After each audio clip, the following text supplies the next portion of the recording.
It only takes a handful of them people to be noticed, and then the whole scene could be tarnished. Like, there's no security in gaff parties. What's up? It's Jah1. Check it out.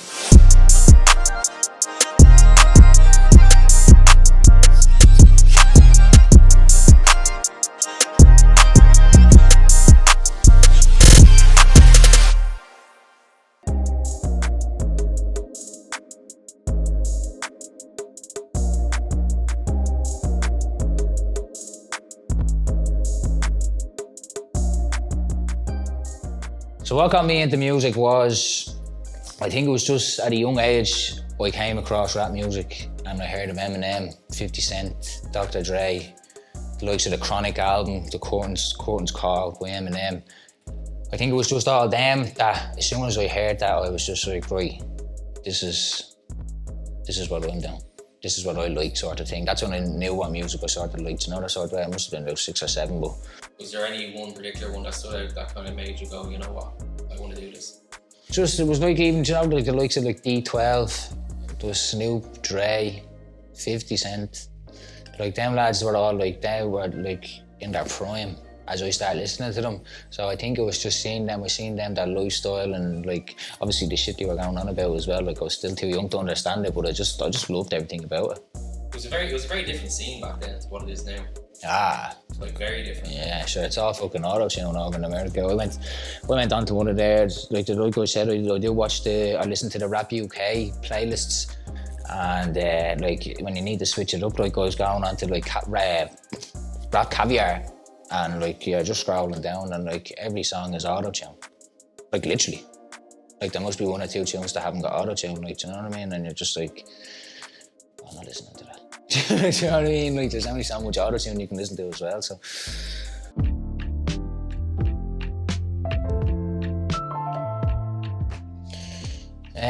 Well, I think, yeah, geez, Kendrick would have played a big part in that, 100%.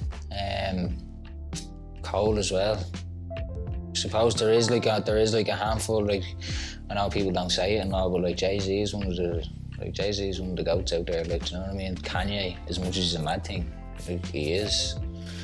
So yeah, I don't know. I sort of just took my foot off the pedal with the States when all the auto-tune and all came in, because it's not really my thing, you know.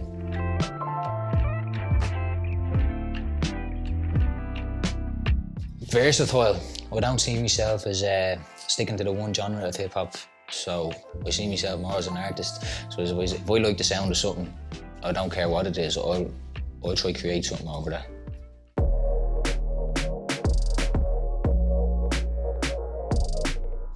Rap it. Well, say rap it, but it's over a long period of time, like, you know. Probably would have started writing when I was 11 or 12, like trying to start writing at 11 or 12, and now, like compared to now, like, do you know what I mean? I don't even know, like, do you know what I mean? Sometimes it feels like I haven't progressed. And then sometimes it feels like I have progressed if I spit something and I catch a flow nice, or I switch a flow up in my head or something, I'd be like, yeah, right, we're onto something here or something. But you know, I guess it's just me being humble, like, you know, I don't think I'm out at it or fucking, do you know what I mean? I just get on with things. I do it for me.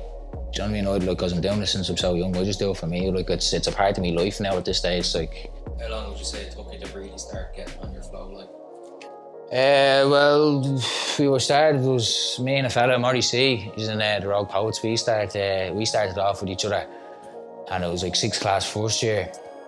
And we were down his house recording, and we were actually banging out tunes and all, like in first year, second year, third year. One of the tunes was played on our third year results night. And like, even just like, when you think back at that and all, like we thought we were the dog's bollocks at that time, like, you know, and the whole house was listening to the tune and all, but like when you listen back to it now, you're just like, turn that off, like, do you know what I mean? Like it's embarrassing, but that's it, yeah, you needed the catalogue there, like, do you know what I mean, to see, like, because I wouldn't be like turning around saying, I'm this, that, or the other, like, you know, something.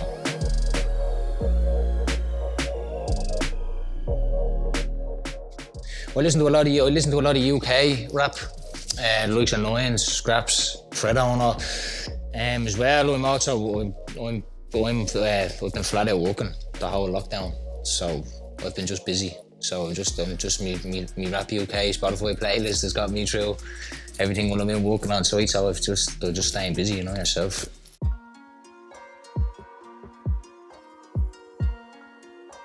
I do, because I do see so many people trying to copy it, and I think it's the wrong approach.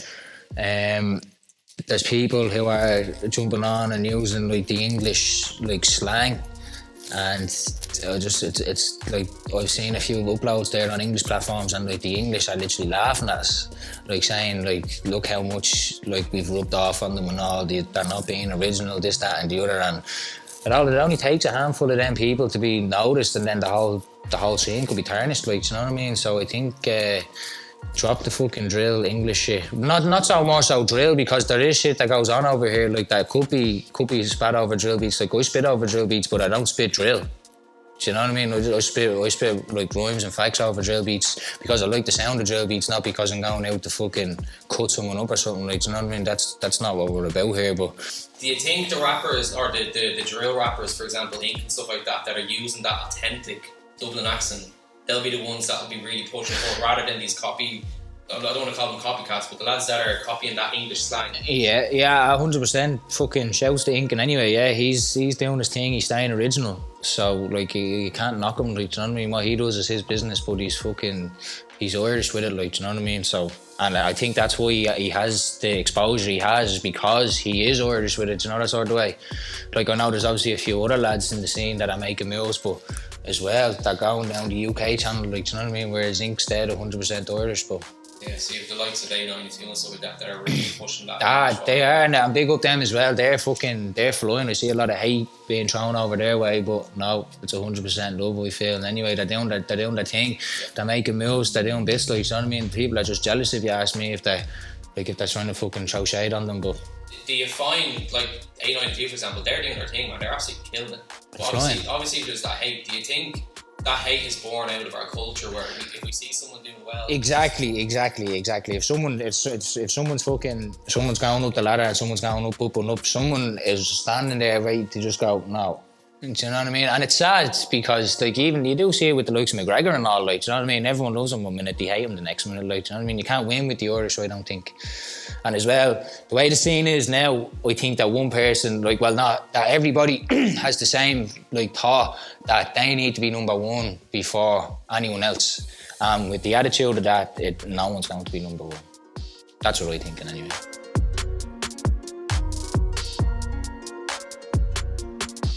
I'd actually see Snoop Dogg. I went to see Snoop Dogg when I was about 7 in the RDS in Simmons Court, and oh my God, unbelievable. So, well, Snoop, let's go, bro.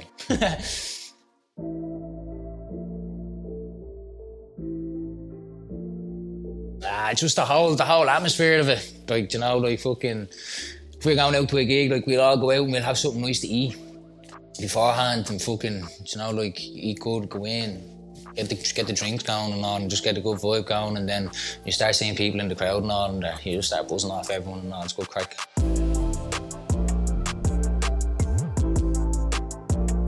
Hopefully it goes back to the way it was, because I can't see people sitting at home, like, watching live streams.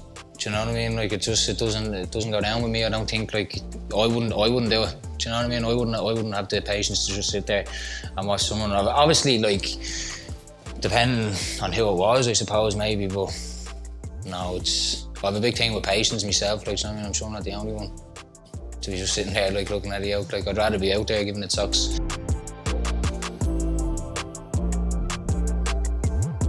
Well, when the first lockdown came about, like, as I said, I've been completely working, but I actually was off for 6 weeks, I think it was, on the first lockdown, and I got so much, like, I was recording every day in the house, like, I got so much tracks done. I fucking got tunes done with people over in the UK, I got loads. But then I actually went back to work, and it was like, ran off our feet. So I'm sort of happy I got a good 6 weeks worth of work done, because since then I've literally just been flat out, and I'm actually finding it hard to get time to make music. Like, if I finish work at 10 o'clock or something, I'm out on the go then the next morning, I say 7, half 7, so I'm coming home and I'm just trying to get a bit done for an hour after work. Do you know what I mean? And you do be wrecked and all, so it is tough, but we're still making time and just fucking doing what we have to. Do you think the fact that people were given so much time, it was almost a gift? 100%. That's I'd say I'd be in I'd say I'd be in a different position than what I am now if I was off for the last year. 100%. 100%. I guarantee I'd say a lot more people would know about me. I'd say like I could have blown up, do you know what I mean? Like that's how much I was stuck in those 6 weeks, like of getting stuff done. That when I actually got taken away from it, I was like, I feel like I'm never gonna get back to that now, do you know what I mean?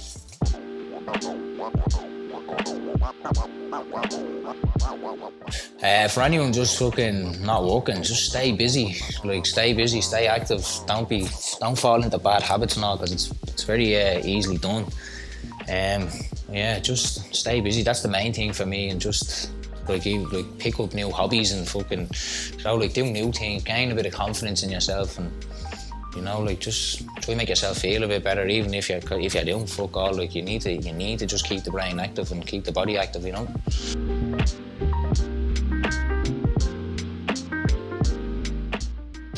My phone. Yeah, my phone, and then and else I have a little laptop and a microphone in the house.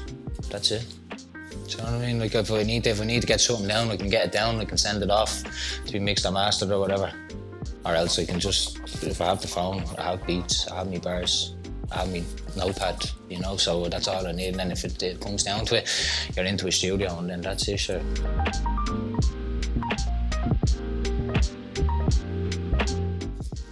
One for the lungs, and anyway, I would say it'd be so like maybe an Adele track or something, or fucking, what's that man's name? Zayn Malik, yeah, Pillow Talk. That's a fucking banger. That's a banger of a tune. I won't play that now in front of the boys, but that is a banger. Yeah.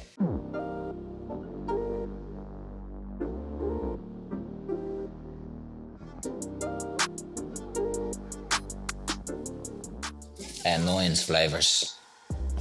Listen to the song, you'll understand.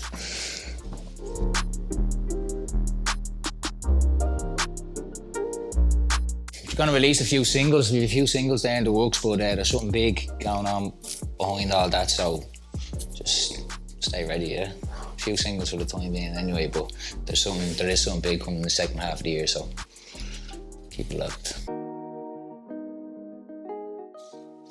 Digital. Spotify. YouTube. Text. iOS. No love for the Android. Fuck the Androids, yeah. Instagram. China. Gaff party, 100%, yeah. There's no security in gaff parties.